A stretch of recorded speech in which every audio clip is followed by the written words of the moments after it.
Oh shit, may gravel. Is this right? Saan nagpa-pero daw ginakulbaan ko? Ginakulbaan ko. I'm scared. Nakulbaan ko, shit. I'm scared. I'm fucking scared. Time check. 5:51. 6:30 a.m. Medyo late. Buraw. Nag-change ko sa rota. Imbis nga magi ko sa Palavilla, din lang ko sa Takurong. Takurong, Pitapawan, Arakan. Lighting, Arakan. Before 5 akong target para hindi ko ma-dead. Anyway, lahat ko. Start tayo din. Anong daan? Bye-bye. Yeah. Bye-bye. Nay lang ko. Bye-bye. Nay tayo. Picturean na ka mo. Nay gali. 1, 2, 3. 3.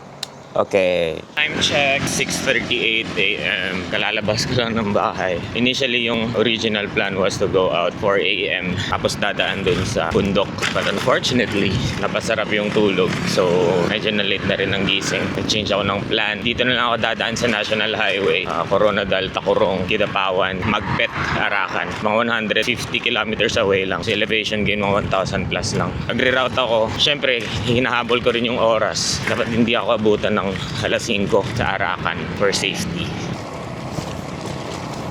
7:45 a.m. Takurong City. Maghahanap na lang ako ng makakainan dito. Tapos, may 7-Eleven. No? Kain muna tayong breakfast. 8:03 a.m. na tapos na magkaon. I think mga 100 something kilometers away na lang from Arakan. So feeling ko pag early makarating, try ko pa mag-push papuntang Davao. Welcome to the province of Maguindanao. Province of Maguindanao, I don't know, Buluan ata. It's 8:33 a.m. Initially, dapat doon ako dadaan sa Colombio, yung Palavilla. Kaso late ako nagising. Kaya dito ako dumaan sa National Highway. Most of it, patag. So average speed natin, nakakapag 30 kph tayo. Kung ganun, 100 plus na lang yung Arakan. I think makakarating tayo before 5. So plan ko, depende, unang oras darating sa Arakan. Tapos magtatanong-tanong if okay lang ba bumiyahe. Buda, papuntang Davao. Kasi kung okay, titirahin natin hanggang Davao. So mga 200 plus din yun. Let's see. Good morning! Good morning! Dito banda, actually memorable to sa akin kasi first time kong dumaan dito nang nakabike way back 2022. Kasi yung pinakauna kong penitensya ride, sama ko nun si RV. Papunta kaming Butuan. Somewhere here or dun sa unahan banda, nahulog yung cyclocomputer ko, yung shoes. Nahulog siya, hindi ko namalayan. Tapos binalikan ko. Nakita ko na hawak na ng nakamotor. Tapos di man lang binalik. After nun, nag-upgrade na ako. Bumili ako ng IGP Sport. Tapos nagpalit ulit ng Magin C606. Ngayon naka na Coros Dura. Let's do this. Welcome to Dato Paglas. Dato Paglas. May araw sang hack. Eto, hindi siya universal pero kasya naman. Eto, nabili ko lang din sa 7-Eleven. Yung parang pambatang drink. So, pwede mo siyang gamitin. Pwede mo siyang ikabit sa iba pang mga pet bottles din. For example, iinom ka. Hindi mo na kailangan buksan yung takip. Kasi meron ka na neto. At wala siyang leak. Life hacks. Time check, 10:06 a.m. Temperature 34 degrees Celsius. Super init, pero okay lang kasi late naman ako nagising. Kasalanan ko rin. 74 kilometers na. 71 kilometers away from Arakan. Pero plano ko hanggang Davao na. Simentado, tanan. Simentado. Okay. Sige. Kuan ba? Exercise. Karon kay Holy Week man, penitensya. First climb of the day, 2.5 kilometers na climb. Then super init, pero G lang. Bahala na hinay, basta kanunay. Nung first time kong dumaan dito, kasama ko si Rayson. Kasama ko talaga dati sa bikepacking. Kaso busy na siya ngayon Family guy na.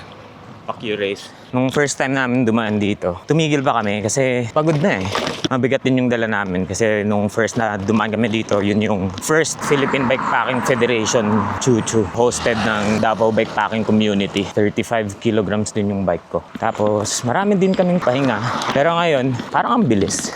Dito na ako, tapos hindi pa ako tumitigil. Except syempre dun sa 7-Eleven nung nag-refill ako. Am I improving or yabang lang? Syempre padayaw Welcome to Makilala. Good morning! view.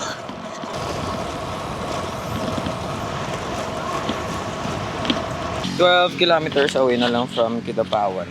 Umihi lang ako saglit tapos parang sarap kainin ng itlog. Kaya eto, nagdala din akong asin. Hindi to siya buha. Asin.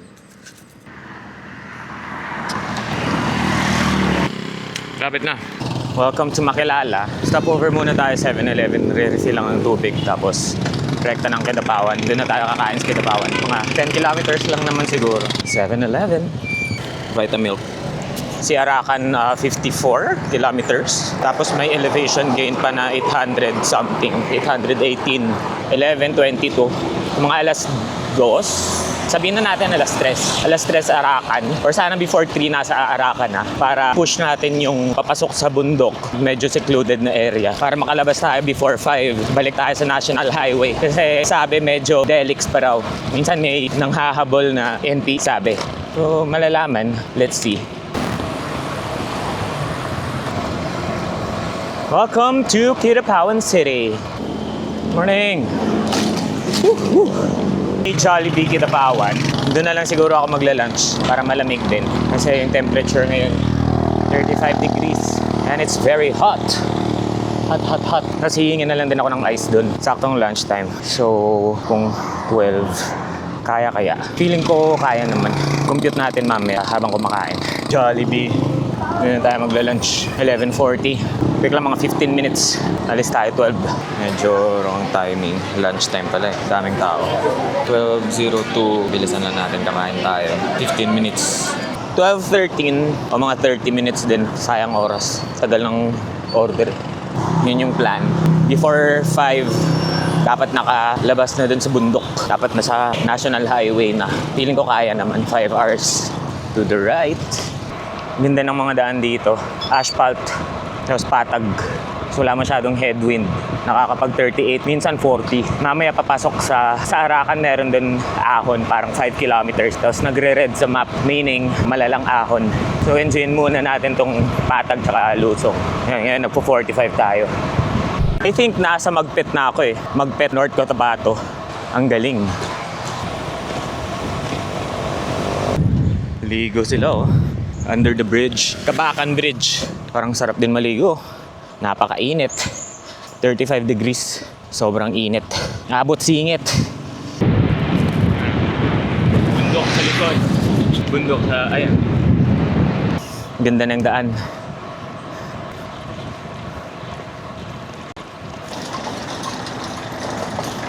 Di na lang tinapos. Ang nilagyan pa ng gap. Siguro magkakalaban yung mga politiko dito.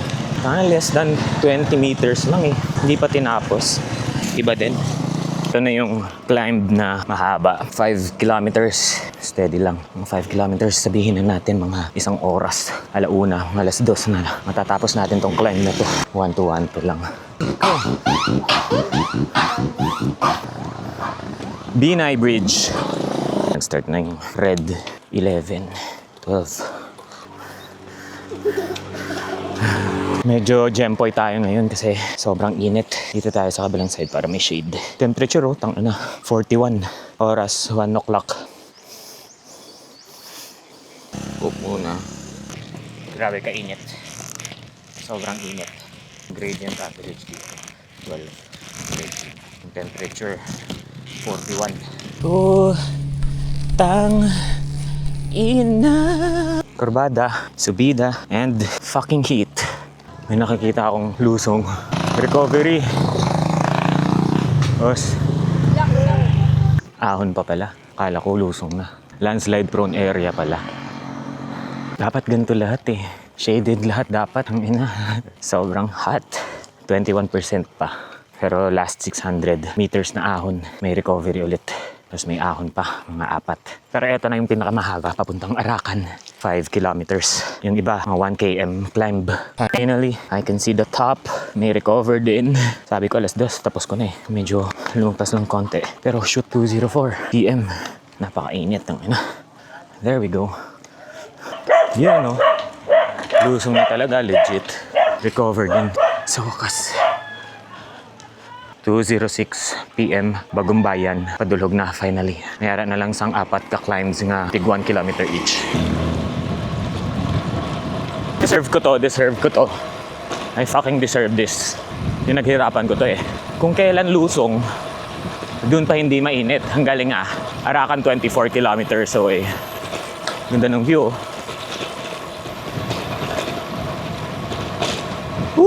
Umaambon. Parang uulan pa. Arakan.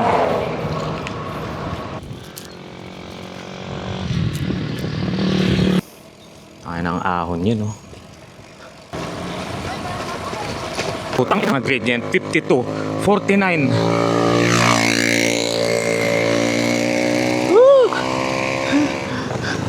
Putang ina. I think di ko ma-hit yung target na 5 PM makakalabas sa bundok kasi medyo malayo pa tayo. Arakan 20 kilometers pa. Tapos silang yung ahon pero putang ina may 52 kanina. Konti na lang mamamatay na. Malalaman pagdating Arakan. Let's see.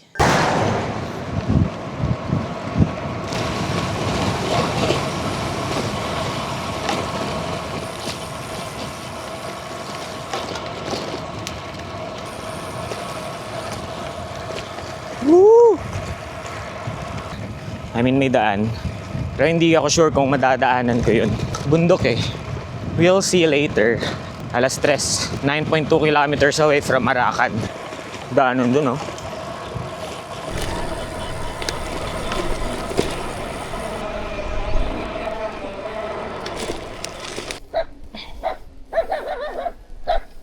...3:20 PM, Arakan na. I think push ko gyapon ang Davao.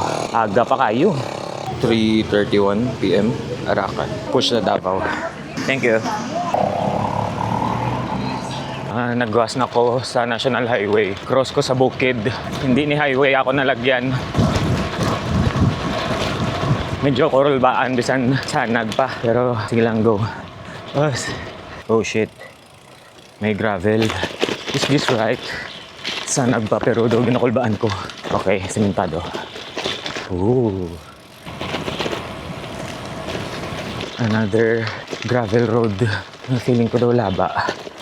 This is getting scary. Tangin na.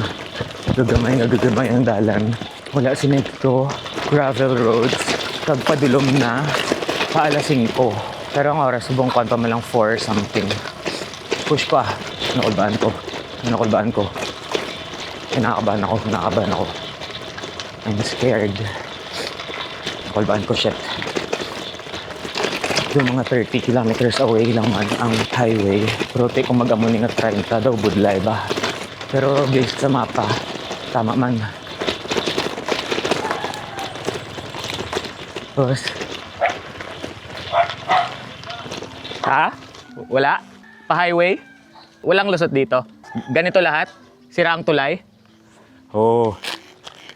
So, highway talaga. Okay. So, medyo malayong balik din. Meron dyan. Okay. Dito kasi tinuro ng mapa eh. Sige boss, thank you boss ha. Ano din yan? Pupunta din yun sa highway pero kaso lang siraan tulay dyan. Walang madadaanan talaga. Hindi makadaan sa ilog, sira. Oh. So kailangan bumalik. Sige boss, thank you ha, thank you. Saved by the locals. So I have to go back. Backtrack. Thank you locals. Shit. Gut feeling ko sakto gidi. Gut feeling. Trust your guts. Highway na. Safe na, safe.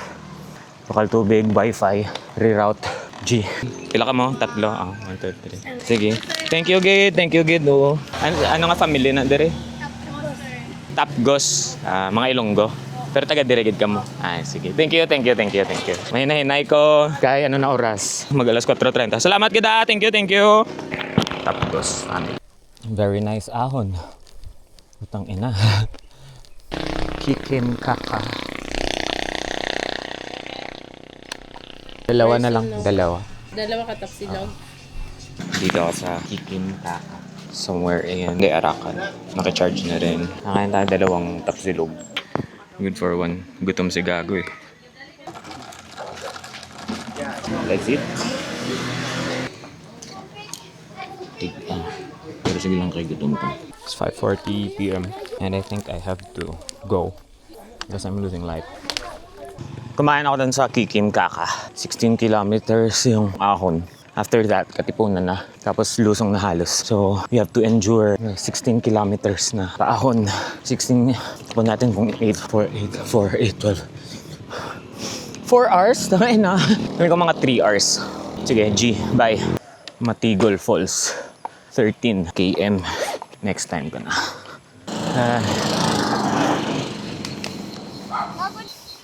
It's getting dark. It's 6 p.m. Maririnig nyo na yung mga creatures of the night. Kung di lang sana ako nawala. Ay, nako. Sige lang. Pag-pray nyo lang na di ako mamamatay. Ito pa, oh. Lawig pa. Nakakatakot din pala lumusong ng madilim, no? Walang street light, walang anything. Headwind, napakalakas, tangina. Kahit katsay, wala ba dito? Putang ina, putol pa yung daan, no? Pero lusong to. Tapos mamayang konti, may ahon na naman. I'm scared. I'm fucking scared. Panindigan natin to.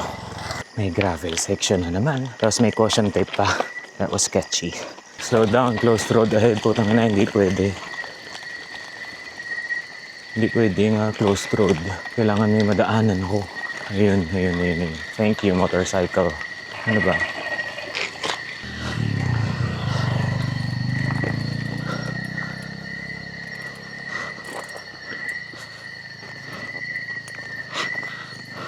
Sige, pangalan ni mo, boss? Pangalan ni mo? Jerry. Abril. Sa Marbel. Liana ko. Liana? Oh. L-L-A-N-A. Oh. Mao na, may na lang jud pagkakita na ko ay hayag lipay kay ko ba. Mao po. Snapa jud tindahan. So, ito na. My worries are gone. Nakausap ko yung lokal. Safe naman daw. Tapos 5 kilometers away na lang. Katipunan na. Tapos right. Lusong na hanggang Davao. I think we can do this. Safe. Let's do this. Hihirapan nga sa sakyan eh. Nasa straight lang sa big road. I can see the lights from the highway. Sodium vapor lamps. Tingnan mo. Ganda ng moon. Ganda ni Gemma. Downhill in the dark. Okay pa babag ko sa likod. Aray. Dito tayo sa right. To the right. Not to the left. Finally, dami ng mga lights. Medyo feeling safer kasi marami na ako nakikita mga ilaw. Feeling mga resort yan eh. Katipunan tapos Buddha. Shit, I'm alive but I'm scared. Oh, eto na, nadaanan ko na yung sinasabing tulay na may roof tapos subida. Okay, subida, good. Checkpoint. Ay, salamat. Lamig hangin ba? You have to take out my windbreaker. Ngayong gabi Katipunan na nadere, boss, no? Ay, salamat. Marbel. Marbel? Ikaw isa. Gurayista, oh. Patulong pa. Kuan, Davao. Dabaw pa. Pero paggawas dire kay Bahada naman, no? Bahala naman Dabaw. Bahada na. Okay. Kung pabukid noon ka, Dili na. Bukid na, matay ko dito. Medyo ngit-ngit ra, pero okay ra kayo. Salamat kayo. Highway now. Finally. Highway! This way too. Tapos na ako dyan sa Arakan. Dulhog! Ayusun ko lang ako nga saddle bag. Taason ko. Kag mag sok-sok ko sang windbreaker because it's cold here in Buda. Effective talaga tong windbreaker namin eh.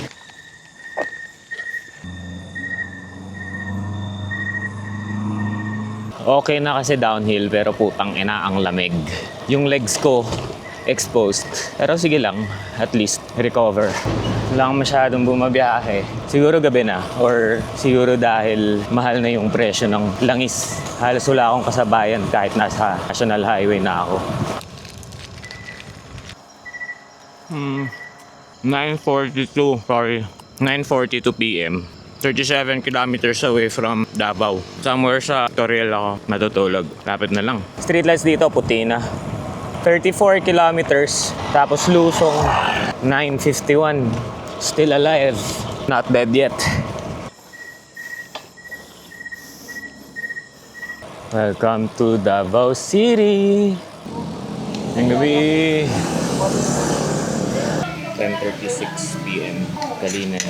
Mga 25 kilometers away from Toril. Medyo ang karne. Hindi ko napag-push si Toril. Hindi rin ako sakali na matulog. Kaya daw matayo. Nagtanong ako sa pulis kung saan yung marirecommend niya. Sabi sa Sonrare Apartel. 2 kilometers away from pinagtanungan ko. Nasa left side siya. Along the highway lang daw eh. Sana may bakante.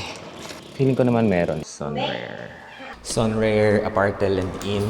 Nasa second floor ako. Pwedeng ipasok ang bike. Okay naman, decent. Spacious and safe. Day 1, 219 kilometers. Still alive, not dead yet.